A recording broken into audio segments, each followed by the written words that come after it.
Fright fans? Welcome into Dr. Gangrene Presents. Tonight we got a hard-hitting little tale about a boxer who sees a premonition that may or may not spell his doom. Now it stars a guy named Charles Buchinski. What's that? You don't know who Charles Buchinski is? Amateurs. You guys know him best as Charles Bronson. Aha, there. I see it now. You know little Charlie Bronson, huh? Yeah, that's right. Death wish? Yeah. Well, unless you've got a death wish, you better stick around for all of Dr. Gangrene Presents. This is the last round.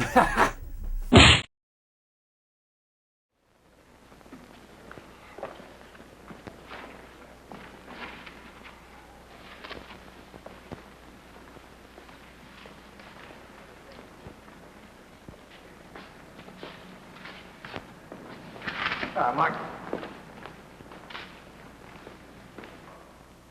Hello, Yank. Sorry I'm late. Oh, it's all right. I had a bit of shopping to do. Fish and chips. I know. But we're betting the purse, aren't we? I'm financing dinner out of my own pocket, you say. Never mind. We'll have a real feed after the fight. What kind of odds you get? 3 to 1 for the old 30 quid. That means we'll get £120 if we win. That'll give us something in our pockets when we go up to the Midlands. Birmingham. Oh, they love light heavyweights up there. Do you see the doctor? Where do we go to eat? Well, in the dressing room. Get in a coffee? Coffee costs extra. Well, I could sure use some.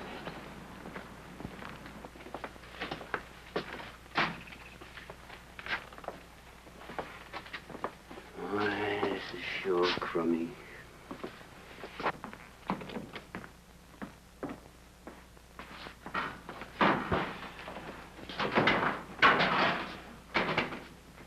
Here, did you see the doctor? Yeah, I saw him. Oh, Whitey, please, go get some coffee. Now, what do you want coffee for? It'll only keep you awake. I want you to have a couple of hours shut-eye before the fight. Coffee never bothered me. You know that. What doctor? How do I know what doctor? Well, you must remember something about him. I walked up the street and there was a doctor's office. What street? Queen Street. Oh. That would be Dr. Duggan. Yeah, I think so. Yes. He has a big sign hanging out over the wall, like a blinking cinema. Arthur A. Duggan. Sounds like him. Yes. Only that sign was knocked down in a bombing raid 6 months ago. Well, then maybe it was someone else, and maybe it wasn't Queen Street.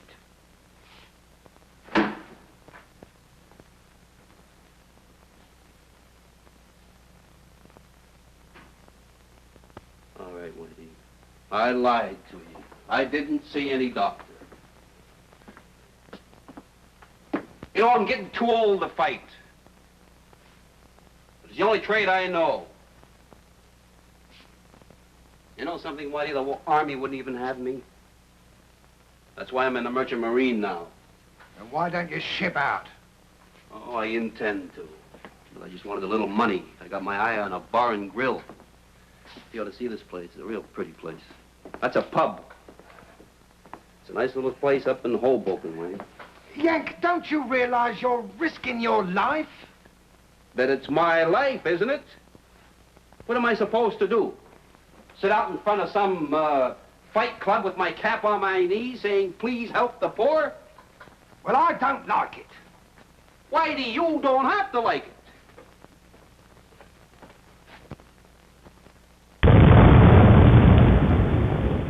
Never mind. I'll get you some coffee. Anybody mention coffee? Ah, I take it this is your fighter. Mr. Sanderson, Yank Dawson.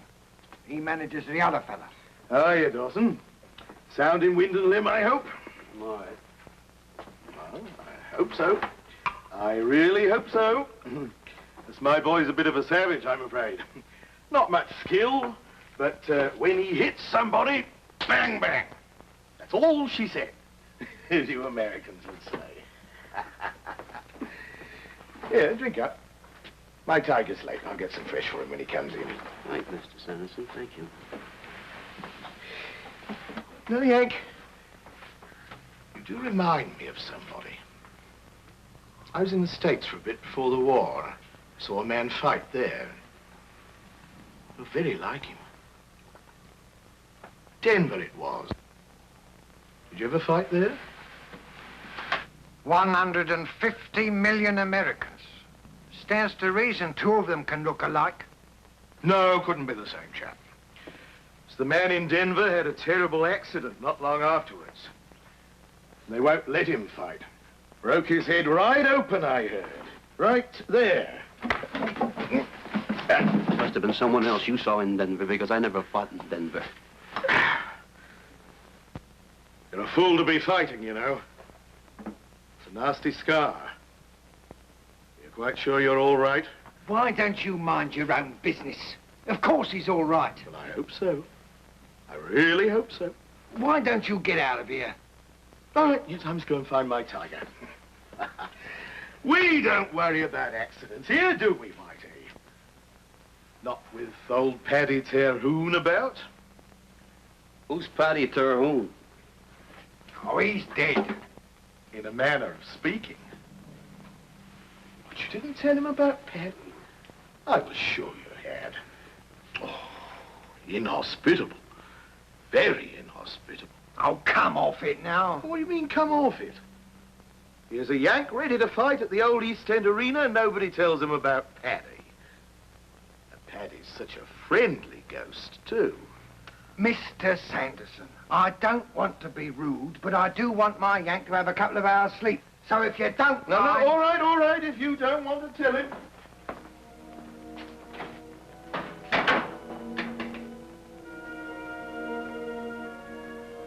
Well, a little rub down is what you need. Help you to get some sleep. It's Tiger. Alfie Jones. Tiger, mine. Mind you, he's very clever with his hands, though. You want to remember that. That's why I told you to crowd him. Understand? Keep crowding him all the time. What was all that about a ghost, Winnie? Oh, you don't want to pay no mind to Sanderson and that stupid... Oh, I've had so much bad luck in the last few years, I guess I'm just getting jumpy, Winnie. I'm sorry I acted like a kid. That's all right, boy. I don't know why I made such a fuss about it myself. Like Sanderson says, Paddy Terhune's a friendly sort of ghost anyway. He was Empire middleweight champion when he was only 18 years old. Back in 1905, that was. So when he fought Brian Cleary in 1931, he must have been 44. That's getting on a bit for a boxer, you know. And he wasn't Empire champ no more. He had a gold watch, a few good memories, and a blood clot, what nobody knew about. He fought Brian Cleary right here in the East End Arena. Brian liked the old boy. Wanted to make it quick like, you know. So he knocked him out in the second round. That was an act of mercy, Brian thought. Only that blood clot of Paddy's got dislodged. He died before they could get him into the dressing room. Well, that upset Brian a bit. Of course, he soon got over it, you know. I mean, he knew it wasn't his fault. Only 4 years later, Brian went crackers. Just before a fight one night, he suddenly started raving and swearing something awful. He said he'd seen Paddy Terhune. Seen him, mind you, with Paddy dead 4 years already. Brian says that Paddy just stared at him and shook his head slowly from side to side, like he was trying to tell him something. And Brian says, well, what could he be telling me except, don't you fight tonight, my boy, or you'll wind up like me. Well, he fought anyway. And he was winning too, hands down. Until Frankie Shane, fighting him back as best he could, suddenly caught him with a lucky right.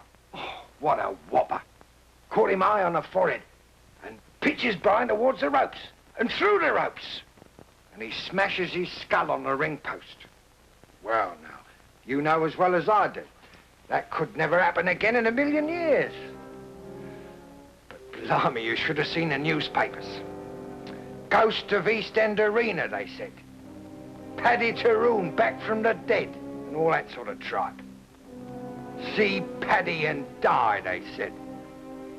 And there's talk of even some others, but I don't believe it. I don't believe any of it. Coincidence, that's all it is. Pure coincidence. Yeah.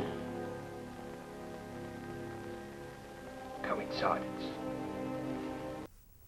Coincidence? I don't know what that means, but it sure seems like a coincidence to me. We'll be back with more of Dr. Gangrene Presents after this. What film did Charles Bronson appear in with Vincent Price? Answer after these messages.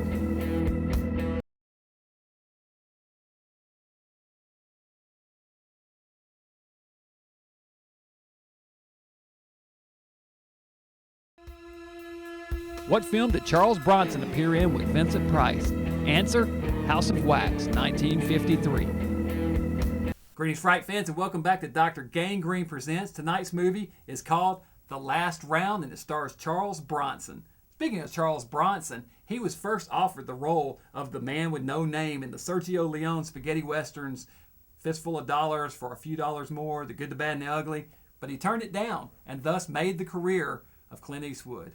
Wonder how those films would have turned out if Bronson had taken the lead role. Interesting to think about. Anyway, back to tonight's movie now. This is The Last Round.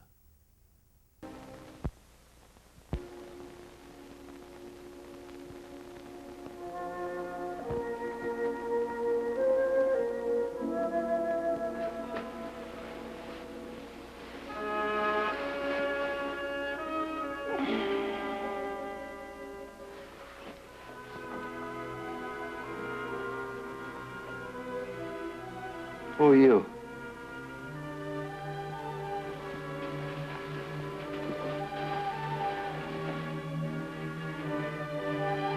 What do you want?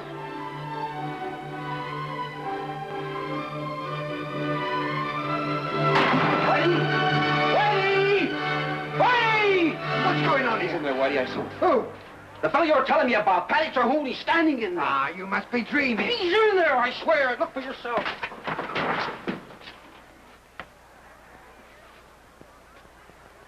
In where, did you say? Believe me, Whitey.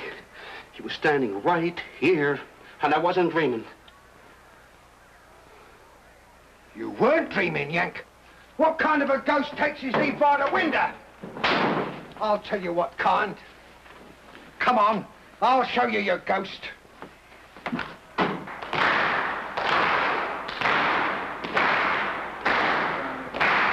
Listen to him out there. You're going to ruin me. Well, don't look at me. He's the one what's ruining you. Him and his psychological warfare. I got contracts with the both of you. Well, we are ready to fight. Then you two can fight. I'll tell you straight out, my boy isn't going into the ring until he admits what he done and apologizes for it. And just what am I supposed to have done? I had somebody to impersonate Paddy Tyrone. That's what you've done. Trying to scare my boy. What's all this about? That ghost was a fake. Well, maybe it was. Well, that doesn't prove that I had anything to do with it. Who else? Who else had reason? It's your boy we're fighting, and you was offering odds of 5 to 1. Got confidence in Alfie, that's all. Well, that's another thing. Look at him. Cool as a cucumber. Quiet as can be. Here, it got nothing to do with me. I'll say fight. Well, that's just it. Your opponent saw Paddy Tyrone, and you say fight. Aren't you scared you're gonna kill him? Cleary and Kawicki saw the ghost and they was killed in the ring. Why doesn't it bother you that the man you're fighting is going to die? I'll tell you why. Because it's a fake and you know it. If what you say is true, it's a case for the Boxing Control Board. Unsportsmanlike conduct by a manager. You insisted that my boy heard about Paddy Tyrone, and you knew he was going to take a few hours' sleep. That gave you plenty of time. How long did it take to sew Paddy's name onto that sweater? Now, look here, Whitey. And who did you hire to do Paddy Tyrone? Which one of your flunkies was it? Willie Davis? He's about the right age and size. Who's Willie Davis? Oh, some used-up old fighter who'll do anything for a few quid that he can take across the road to the Red Lion and turn into whiskey. And we don't have to ask his permission to go over there and ask Willie to talk, and he'll talk. In the interest of justice and better boxing and a few more drinks. Come on. No, wait. All right. I did it. There you are, you see. Willie played the ghost. It was my idea. Well, I know I shouldn't have done it, but Willie looks almost exactly like Paddy, and with a little makeup, well, I just couldn't resist it. There's nothing criminal in it, mind you. It's a psychological warfare, just like we do on the Germans, that's all. Only that happens to be war, where all is fair, so they say. But this is boxing. All right. Which is supposed to be a sport. Now, maybe it wasn't sporting. Maybe. All right, then it wasn't sporting. You've never done anything that you're sorry for? Well, if I did, I said I was sorry. Oh, I'm sorry. Sorry, Yank. If everybody's quite satisfied, let's have a fight. No.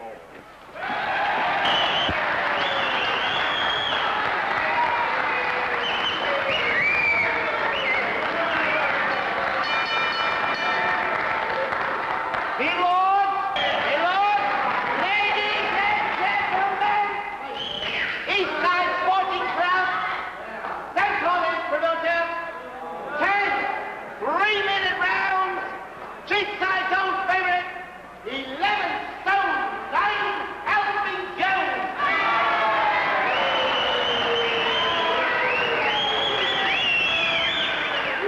His worthy opponent, U.S. Merchant Seaman, 11 stone 6, Yank Dawson.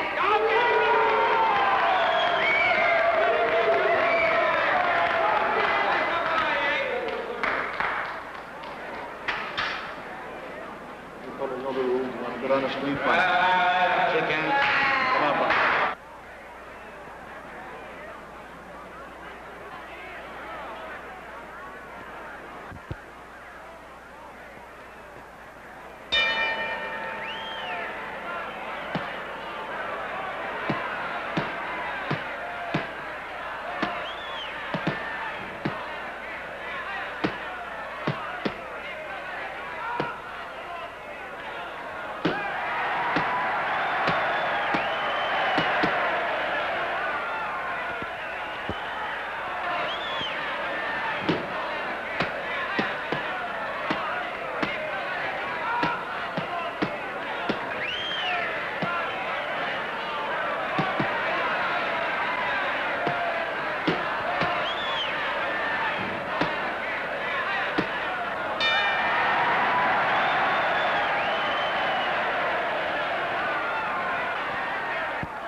Now then, what happened over there? Did you just get careless?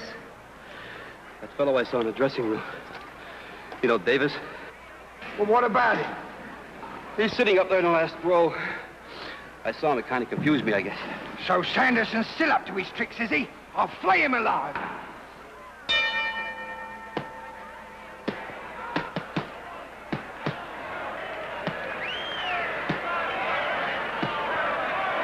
What kind of scum are you? Oh, what's the matter? That's what's the matter.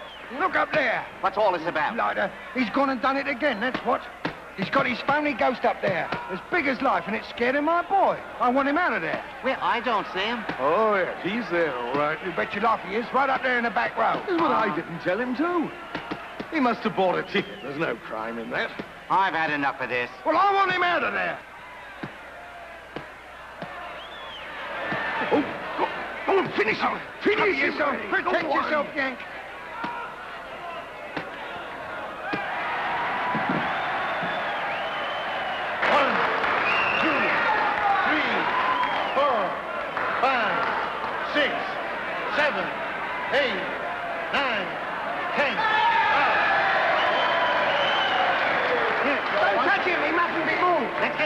No, he must not be moved. Get a doctor quick. So he gets distracted by somebody up in the stands, old Patty up there, and his opponent knocks him out. Well, that's just dirty fighting. Of course, we know it's Patty up in the stands because he's got his name written across his sweater. Maybe I should get my name written across my vest here. Gangrene, what do you think? Yeah, pretty nice. Well, speaking of dirty fighting, here's something really down and dirty. The commercials. How many people die per year in boxing? Answer after these messages.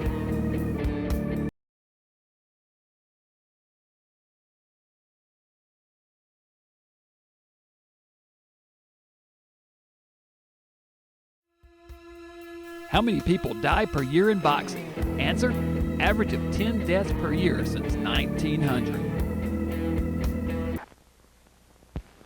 Easy, Yank. How do you feel? All right, I guess. You want to try to sit up? Yeah. Will it be all right, Doctor? Yeah, he's had a slight concussion, but he'll definitely be all right. Yeah, hear that, Yank? You're going to be fine, boy. I didn't say he'd be fine. I said he'd be all right. No more fighting, Yank. You hear that? I guess you're right, Doc. Well, let him rest here for a few minutes. Then he can get dressed and go home. Oh, bring him in to see me tomorrow. Righto, Doc.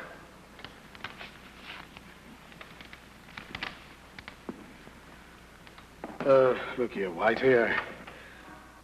I'm sorry about all this. So you should be. Lot of nonsense. Your boy would never have beat him if he hadn't been distracted. Is there a Mr. Sanderson here? I'm Sanderson. Mr. Sanderson? Yes? It's the devil's own time finding you, sir. Do you know this man? Yes, Willie Davis. Why were you sitting in the back row, Willie? Beg your pardon, sir, but the only place he's been sitting is at the police station. Under the influence, as you can see. But he couldn't. I picked him up in the Red Lion pub. There were some there that said he stole the money he spent there. But Willie said that you'd vouch for him, that you gave him the money. Oh, that's true. How long has But he been in custody? Oh, for the last hour, I'd say. That's impossible. Why, we saw him sitting here in this very arena, wearing that foolish sweater not 10 minutes ago. Couldn't have been him, sir. 10 minutes ago, he was still unconscious. Come on, Willie. But I saw him too, between rounds. I thought Mr. Sanderson was still using psychological warfare. Well, it couldn't have been Willie. Then it was Paddy Terhune himself. I saw Paddy. I'm going to die. Oh, shut up. Must be some explanation. I saw him twice. We all saw him. Not me, remember? I didn't see him. The rest of us aren't all going to die. Oh, don't be ridiculous.